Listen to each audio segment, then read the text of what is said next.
Right, students, everybody, the recording is on. Now listen. You see, there's this subject called chemistry. It's just like maths. It's things that I will not allow anybody to get wrong, okay? It's like I cannot have you get anything wrong in here. So I have to make sure that I put the things. It's so easy. Chemistry is so easy, okay? And I'm going to be using past paper questions to show you everything that I'm going to teach you so you understand. So here's how chemistry works. It has 12 topics. I'm not going to write all 12.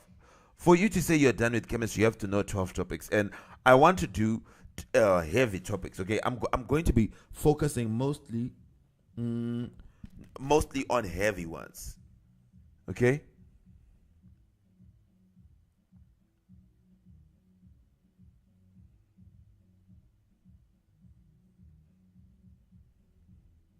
So here's what I'm saying. You have to, when you're doing chemistry, it has 12 topics, start to finish, everything. The heavy ones are from 6 to 12, and topic number 12 helps you to do, yes, the theory. Also, they ask questions, but especially the alternative to practical paper that I'm going to start doing with a lot of you people. So I want to, instead of taking the long way, I'm going to try and quickly give you important things that I want you to know for important chapters. We know we have chapter 11, organic chem, which I'll do the series. I'll wait for like maybe on Monday when most people are here and do the series that I want to do on questions, okay? Just summarizing the last parts and doing questions and questions and questions. I'll do that. But if you remove this, the rest of your chemistry, you must be able to do it in like 1.5 months, okay? The rest of all the other 11 chapters, they are so short, and the things you need to know are not too many. So if you're locked in, you can do them in no time. And I'm going to be pushing you like that. Look, today what I want to train you is something that I haven't really trained you, okay? I kind of talked about it for some people, but not for everybody.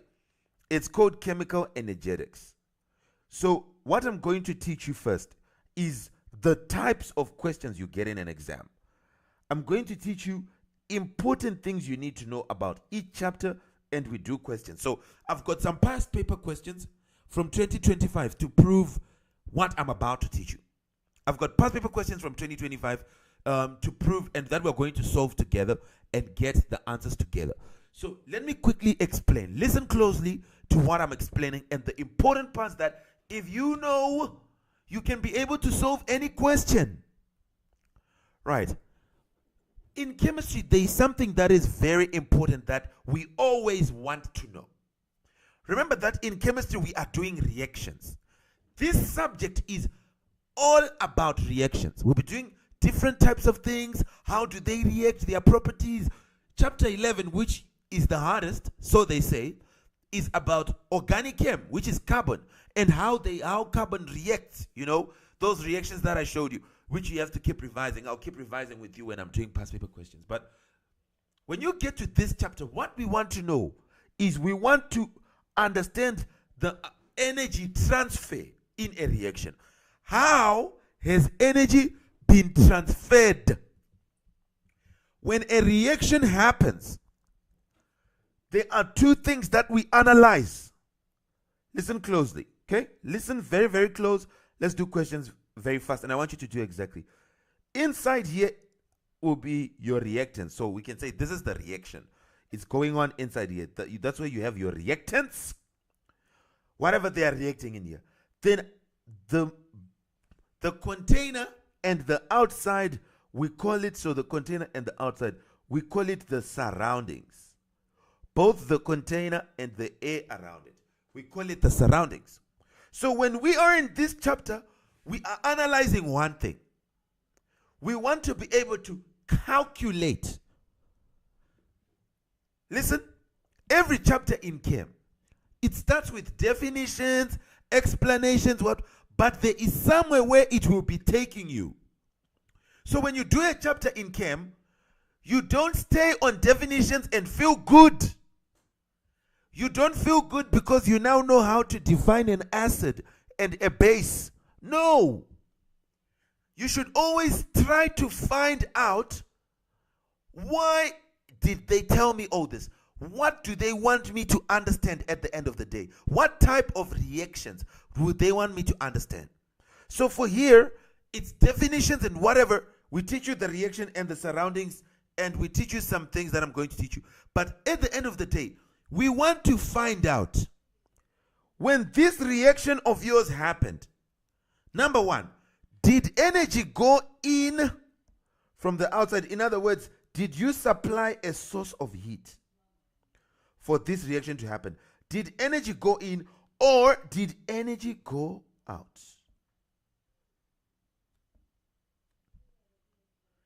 If energy comes from the reaction to the surroundings, it's called an exothermic reaction.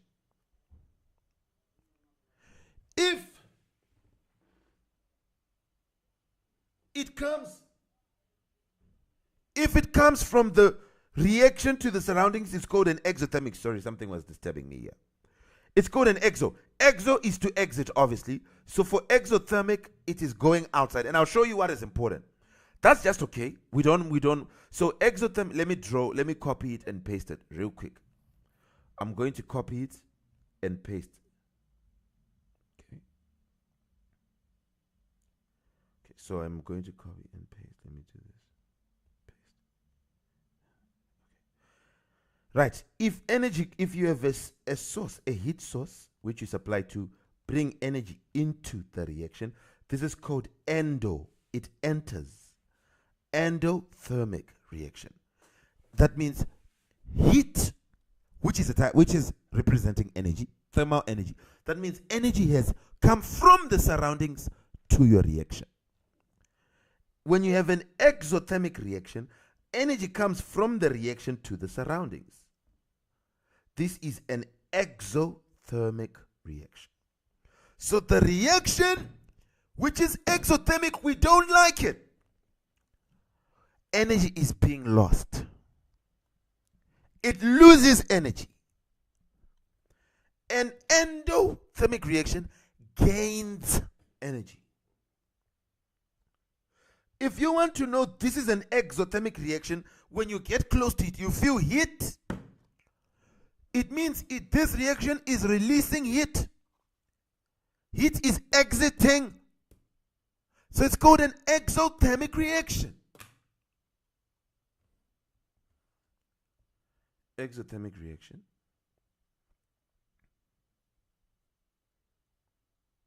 Reaction in which energy is transferred to the surroundings. Are you going to be happy because you know the definition? Of course not.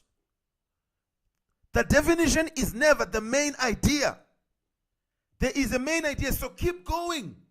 Well done, you know what an exothermic reaction is. But my friend, you are not done, you are getting started. Endothermic reaction is reaction in which energy is transferred from the surroundings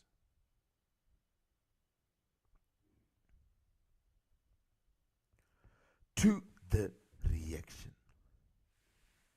So we are adding energy to this reaction. Energy is going into this reaction, which means, so there is a way that we are going to be able to see, to say, oh, this is endo, oh, this is exo. How do we see? Give me 1 sec.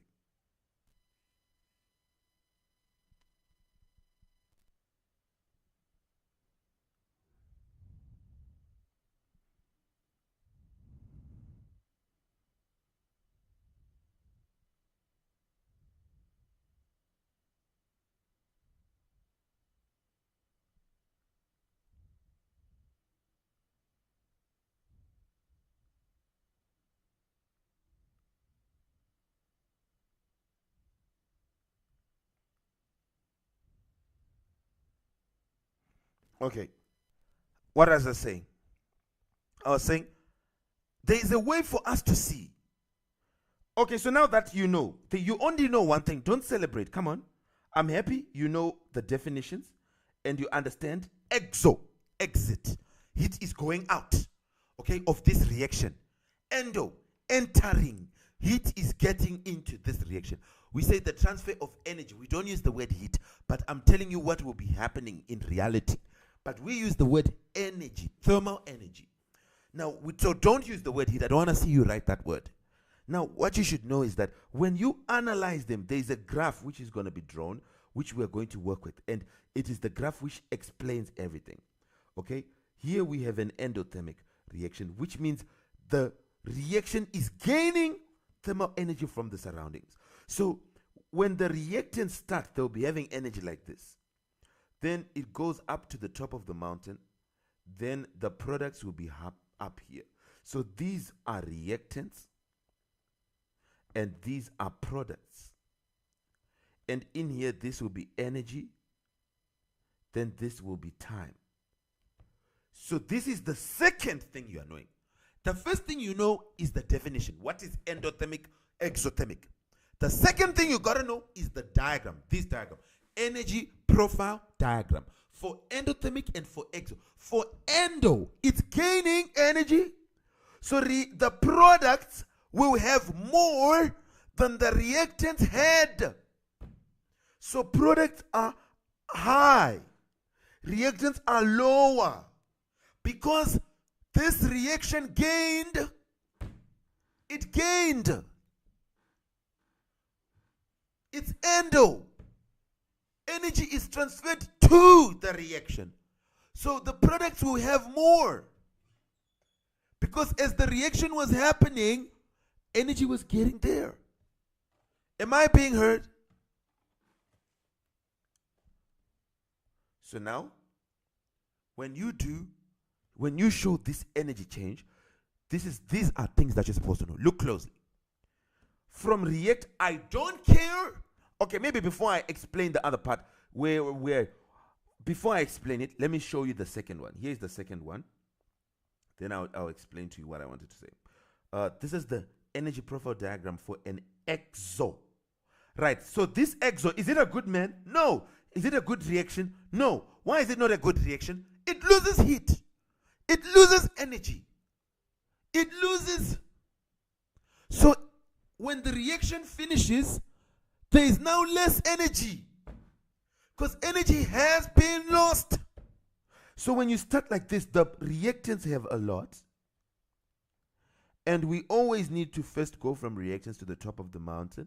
Then we can now go down and they'll be like this. And this will be the products.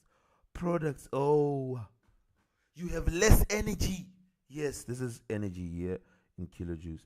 Then here, this is time. So products, you have less energy than reactants had. Yes. Oh, why? Because it was lost. Thank you for knowing this. Now, there's another thing that I need you to now know. Labeling. Then we go to the calculations, okay? Labeling of this, okay? So everything is circling around you knowing endo versus exothermic. What happens? What are the things that can happen? Now, when you are drawing this diagram, for both of them, when you come from reactants to the top of the mountain, this is called, okay, from reactants to the top of the mountain, this is called activation energy. This is called activation energy, which is the amount of energy that is needed for the reaction to start. So from reactants to the top of the mountain, that's active. So again here, from reactants, don't change it to be your own thing. From reactants to the top of the mountain, this is activation energy. Do you see it? Are we together? Then from reactants, look, from reactants to products. You start at reactants, going to product. Here we go down. This is now the delta H, which means energy change. The amount of energy that is transferred either into the system or out of the system. For exothermic, you can see that delta H is going down. It faces down, which means it will be negative. So when you calculate it, you will get negative delta H because heat is lost.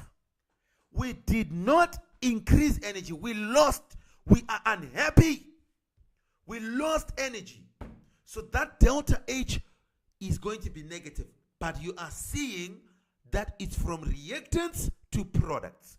We are comparing the energy we began with the energy we ended with.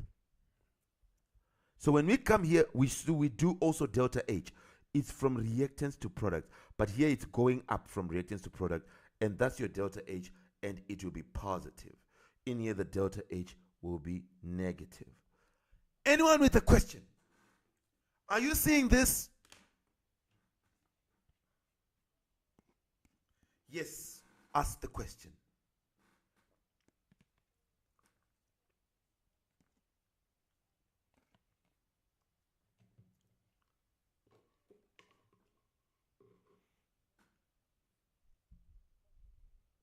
Yes. Yes.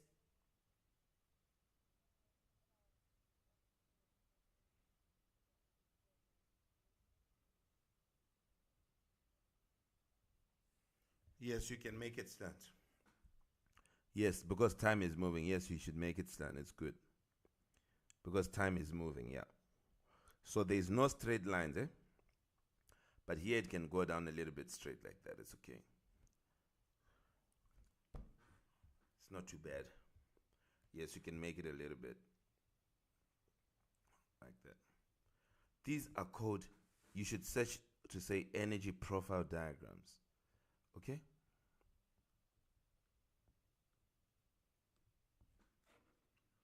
Are we together? Hello, students? Yeah, you can try to search to say energy profile diagram. You see the things. Yes, they'll be slanted, like you see more. For you say energy profile diagram for an exothermic and for an endo. You should know these parts. Don't let me down. Number one, you should know that if it's endo, products are higher. Endo, because we are gaining. So the products are higher, but the peak is still there. Everything else is still there. Anyway.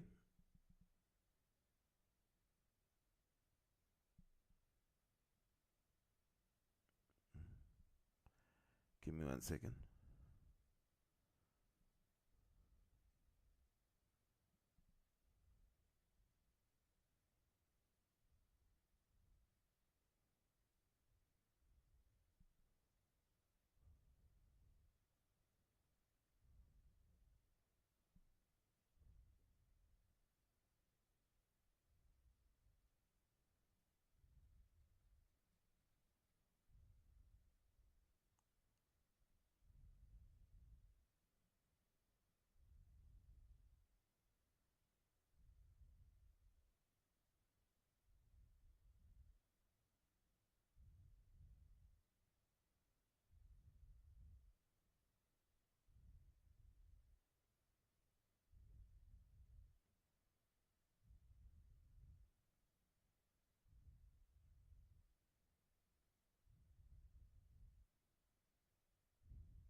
Right.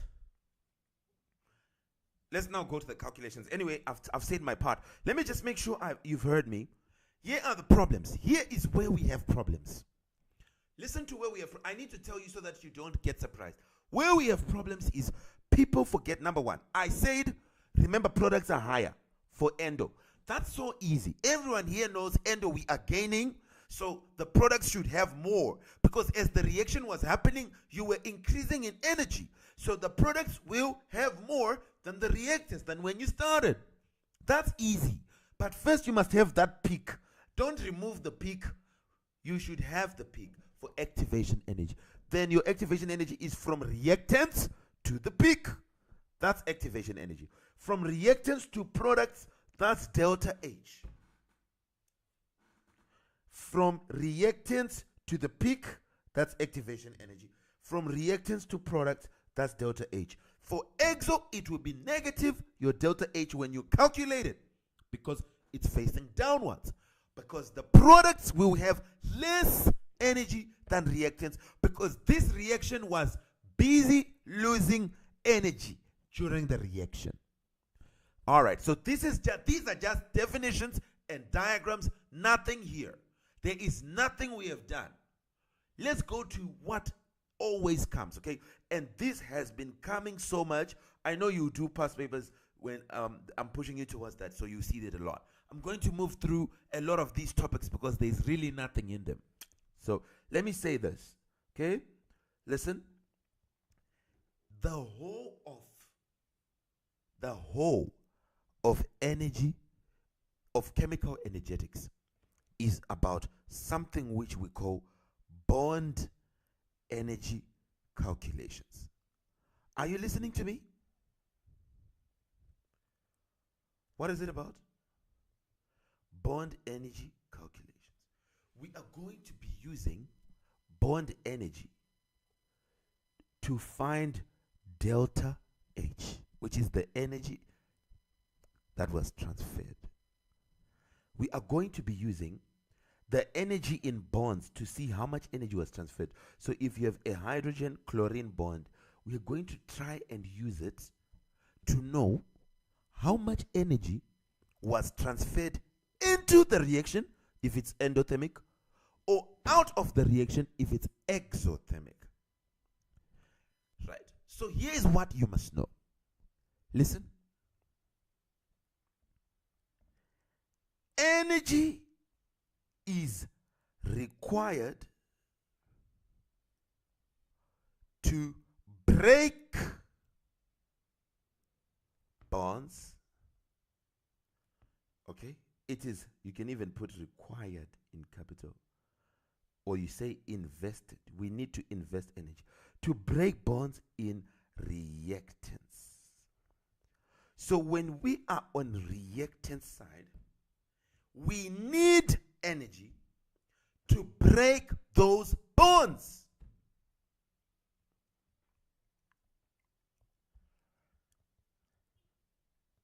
Energy is lost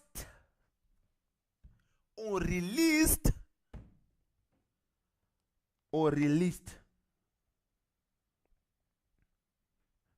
when forming. Hey, we are not asking you, we are telling you that when you are forming bonds, energy will be released. Do you hear this rule? Can you see? Have you heard it? Have you put it inside your mind? When you are forming a bond, energy will be released. When you are breaking a bond, which you only break bonds of reactants, you invest energy. Now, for us to then find, to say, which we will always need to find, for this particular reaction, okay, we'll use this formula. This is the formula that is going to carry us. To find delta H, it is going to be energy required to break bonds minus energy released when forming bonds. You are going to find delta H using this formula. Have you seen?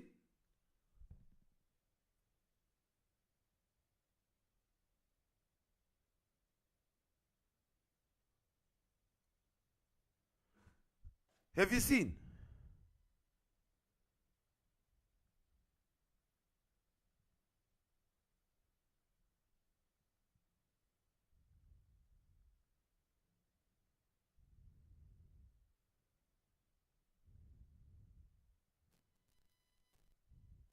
Have you seen?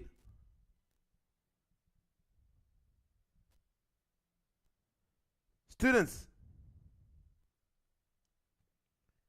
this is the formula which we're going to use. So let's come to here, and then I will need all of you to write this simple formula, and you are going to then find whatever they want. Listen, this is like trigonometry. You are not the examiner, so you are not going to tell Cambridge what to ask you. You don't tell Cambridge, ask me for delta H or ask me. No. They may give you this and ask for this. Or they'll give you this and ask for this. They ask for whatever they want. But as long as we know this formula, we'll just do subject of the formula. Come on now. That's easy. The answer you will get, if it's positive, then that means that reaction is endothermic. If you get a negative answer, we know that when delta H is negative, that's exo. That's a bad one. It's releasing energy to the surroundings. So we come here and we say, okay, they'll give us bond energies in a table. Well, we are not worried about what they've given us and what they haven't given us. That is not what we are interested in. We are interested in using the formula and getting whatever they need us to find. If you look at this corner, they actually gave you delta H. So, but subject of the formula will need it. Will be fine. So, we know once you get to this and you see the word bond energy, then you must remember two things. The first one is this statement I told you. Energy is required to break bonds in reactants. So when we say energy required to break bonds, we are talking about in reactants. We are looking at reactants. We are not looking at products. We do not care about products. When we are looking at breaking of the bond, then energy released when forming bonds, we are now in products. Because bonds are formed in the products. Do you hear me, students? Are you hearing me? Students, are you hearing me? Guys, can you all hear me? Can you all hear me? Okay, don't let me down. So now, let's go to a calculation. You're not letting me down, guys. This formula, you should have it, and you should understand where bonds are broken. It's the reactants. It's not the products. So if you come to a question here, we don't have a problem. We do not have a problem with chemical energetics, okay? It comes in every paper. We don't have we know what they want. Okay, yes, they gave us definitions. Hey, what is exo? What is endo? But we know that everything was coming here. Do you know how to find bond energies? Or how to use bond energies to find delta H? We know that everything is going to be on this formula. If you forget this formula, I'll be so disappointed. Because I'll ask myself, are you serious about marks? Do you want those marks? Delta H is equal to energy released when forming bonds minus energy not released. How can we say that? Energy needed when breaking bonds minus energy released when forming bonds. This is the formula. Don't change. Don't write anything else. So we now come here and we say, okay, they said calculate energy needed to break bonds. Of course, it's in reactants. Thank you for telling us. We already knew. But let's go to the reactants. Tell me, what bonds do you see in reactants? We see C triple bond here. C triple bond O. So we are going to say, okay, so you say here, energy needed to break bonds in reactants. You can say to break bonds is equal to, okay, of course it's in reactants, okay. What is it going to be equal to? You are just going to add all the bonds on that are at the reactant side. Look at the reactants. Look at all the bonds. Include them. Add. Get an answer. You are done. That's not hard. So you go to the reactants. What bond can you see? Here, C triple bond O. So it's going to be a C triple bond O. That's one. Plus, you look here. It's a ClCl. It's only one. There's only one line of it. It's a ClCl. So plus a ClCl bond, which is going to be equal to, now we put the values. What is it going to be? C triple bond O is here. 10, here it is in the table. Look, here, you have it. So it's 1075 kilojoules per mole plus ClCl is 240. So plus 240 kilojoules per mole. So tell me what answer this is. Don't make this hard. Come on. Don't make this hard. What's 1075 plus 240?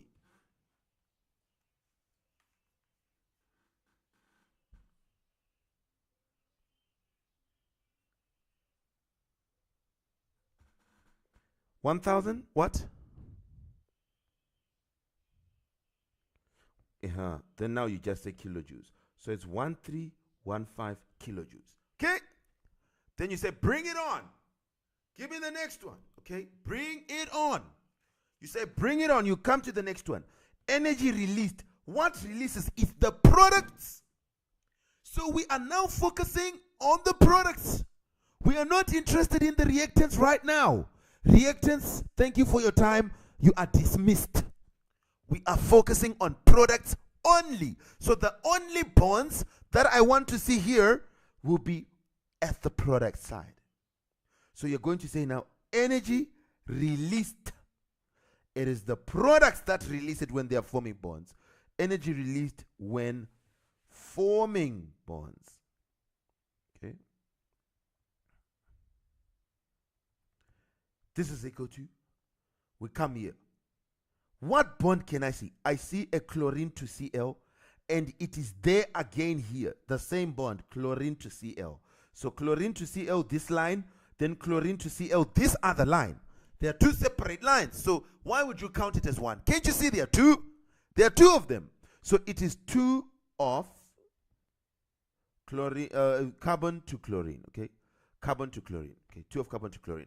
Plus, sorry, that's carbon to chlorine. We have 1 of this. Double bond is counted as 1. A double bond is not 2. It's counted as 1 because it will be there in your table many times. Sometimes it's not.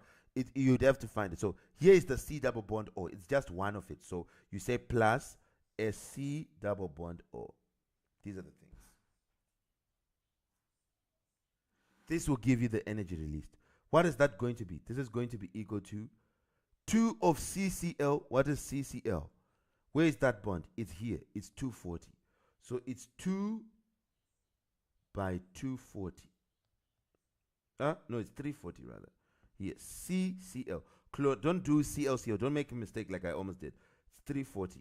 Then plus carbon double bond O, which the answer will be 680. Okay, 680 plus carbon double bond O. You say to me, Mr. Clarify, have you lost your senses? Why are you leaving it as carbon double bond O? Because it's not given. So if it's not given, don't worry about it. It will come out on its own. You write what you know. You know that 2 times 340 is 680. So it'll be 680 plus this carbon double bond O, this one. That will be the answer here. Really? Yep. Are you sure, sir? Yes. 100%? Yes. Now look at the last question. Look at the last. This is a trick which they'll keep playing. They'll say, calculate the bond energy in this CO. They now want this bond energy. The only way to do this last step, it is going to be the same. It will keep coming. The only way to do it is to write the formula that you know. Delta H is equal to energy. If you make a mistake here, you have costed yourself. Energy released, or energy needed, sorry. Energy needed to break bonds minus energy released, okay? Energy needed to break bonds minus energy released. Minus energy released when forming bonds. Now you can put to say, what is the delta H? You have the answer here. It's negative 105. So negative 105 kilojoules per mole is equal to energy needed to break bonds. You got it, 1315. So it's 1315 kilojoules. Minus the energy released when forming bonds, minus 680 plus carbon double bond O. All you now have to do is to make this one the subject, and you are done. So where is it hard? Which part is hard? Energy needed, you focus on the reactants. Every bond there you count it and you add. Energy released, then here delta H.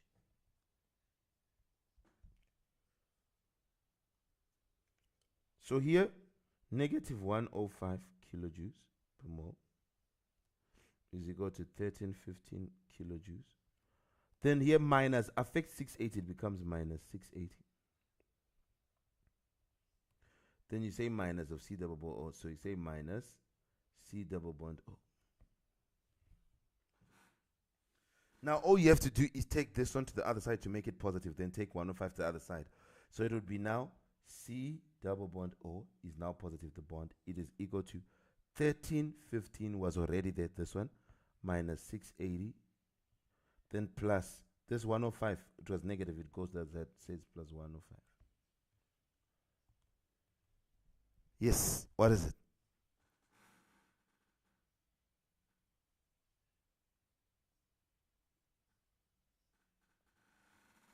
Can somebody calculate? What is the answer you get?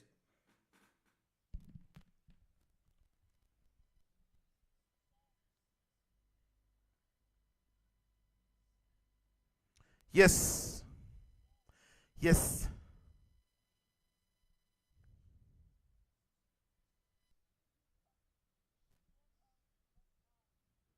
Yeah, in a few minutes, like in just a few minutes, okay? 740 kilojoules per mole. You're done. Where is it hard? Tell me, students. Where? Where is it hard? This was February, March. Let me just do one more. Now you can do it with me very fast. Let's do this one. We just get in, we do it fast, we move out. So chemical energetics, that's chapter 6. Bond energies is just way too easy, okay? So here, calculate the total amount of energy required to break bonds. So energy required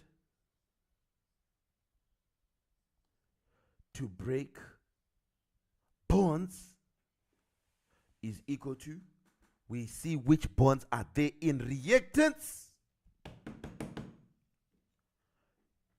I2 is the easiest. It's an I and an I that are bonded, so it makes it I2. So we have II. It's one of them, okay? Because it's I2, which means there are two of them. So it's an I and an I. Br2, it's a Br and a Br. So this is all we have for our reactants, which is going to be equal to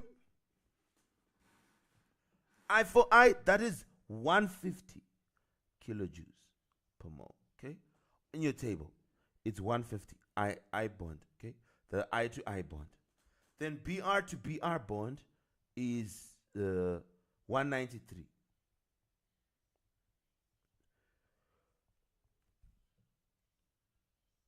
What is it going to be?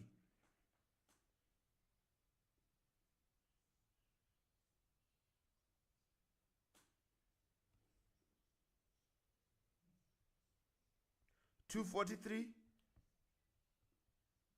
Is that the answer? Students, is that the answer? Is it 243? 343. Yes, 300. So now we go to this one. Calculate the total amount of energy released.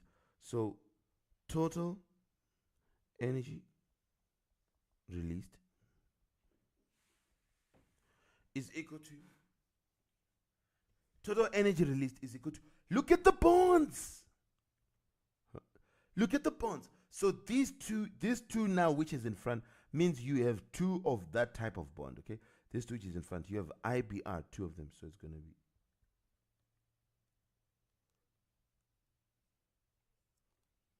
so it is IBR, total energy released. It's IBR. Okay, the I bonded BR, and there are two, so it'll be two of them.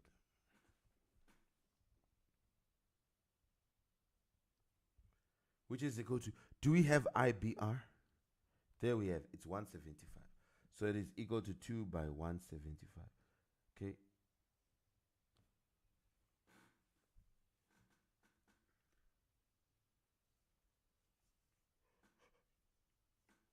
What is it? What is the answer?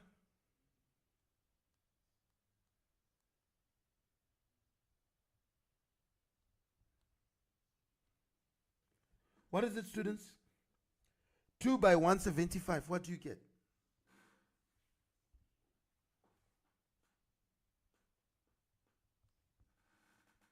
$350 kilojoules. Well done. Yes. Calculate enthalpy change. Delta H is equal to energy required or energy needed minus energy released, which is going to be equal to delta H, energy needed to break, 343, minus energy released, 350 kilojoules, which is negative 30.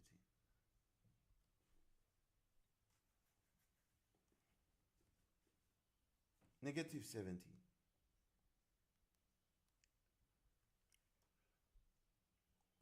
Or negative 7 rather. Negative 7. Is it?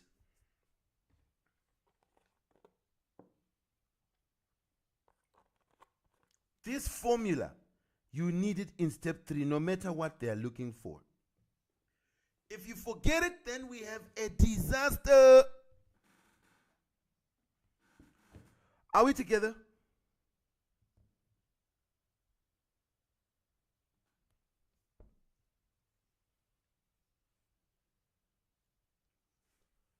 Okay, is everything okay?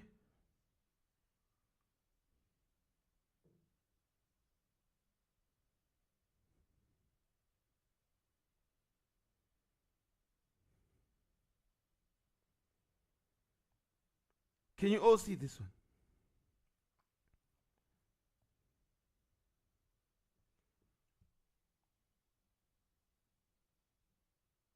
Can you do it right now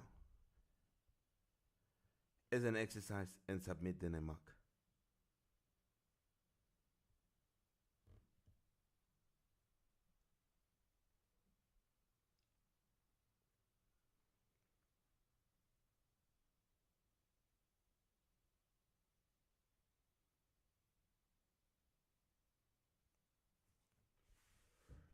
Get to work on this one right now.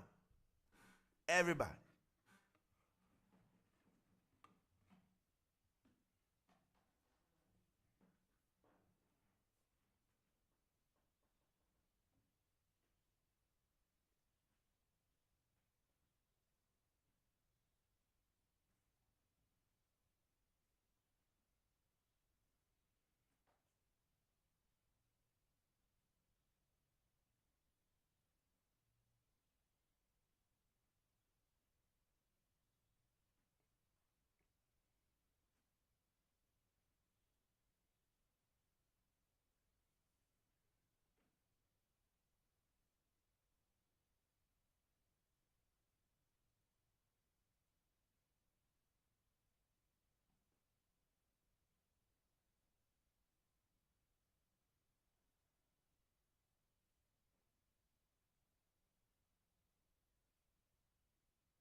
Get it, get it, get it, get it.